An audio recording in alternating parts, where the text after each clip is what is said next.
আজকের বিশ্বে প্রযুক্তির অগ্রগতি যেন চোখের পলকে বদলে দিচ্ছে আমাদের জীবনযাত্রার প্রতিটি দিক। তার মধ্যে কৃত্রিম বুদ্ধিমত্তা বা এআই বিশেষভাবে প্রভাব ফেলছে আমাদের ভবিষ্যৎ প্রজন্মের শিশুদের ওপর। পড়ালেখা থেকে শুরু করে বিনোদন ও চিন্তাভাবনা প্রতিটি ক্ষেত্রেই তারা এখন এআই এর ওপর নির্ভরশীল হয়ে পড়ছে। বিস্তারিত দেখুন নওরিন নাজিফা রোদেলার রিপোর্টে। প্রযুক্তি আমাদের জীবনে এনেছে অভাবনীয় পরিবর্তন। বিশেষ করে কৃত্রিম বুদ্ধিমত্তা বা এআই এখন শিশুদের পড়ালেখা, বিনোদন এমনকি চিন্তার ক্ষেত্রেও গভীরভাবে প্রভাব ফেলছে। আজকে শিশুরা অনেকাংশেই নির্ভর করছে প্রযুক্তির ওপর।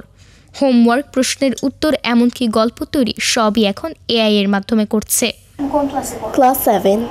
তুমি কি এআই ব্যবহার করো? হ্যাঁ, এআই ইউজ করা হয়।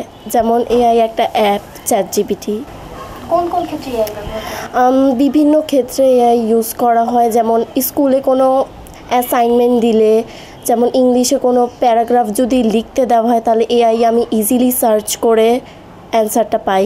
এতে একদিকে তারা সময় বাঁচাচ্ছে, অন্যদিকে হারাচ্ছে কল্পনার শক্তি ও স্বাধীন চিন্তা করার ক্ষমতা। আমি সাধারণত লেখালেখির কাজে এআই ব্যবহার করি। এছাড়াও দৈনন্দিন জীবনের বিভিন্ন প্রশ্নের উত্তর খুঁজতে, কিছু তথ্য বিশ্লেষণ করতে বা নতুন কোনো ধারণা শেয়ার করতে এআই ব্যবহার করে থাকি। তুমি নিজের সৃজনশীলতাকে কাজে না লাগিয়ে এআই কেন ব্যবহার করছো?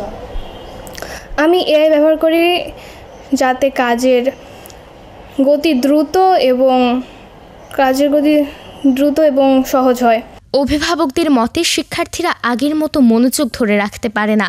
ভাবনার বদলে তারা চায় সহজ ও দ্রুত উত্তর।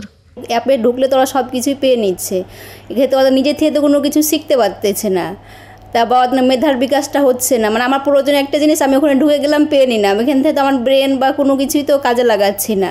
তাহলে আমার তো এই অ্যাপটা আবার হচ্ছে না ব্যবহারটা বাচ্চাদের জন্য সুবিধা না, এটা অসুবিধা, কারণ এটাতে ওদের অরিজিনাল মেধাটা বিকাশ হচ্ছে না।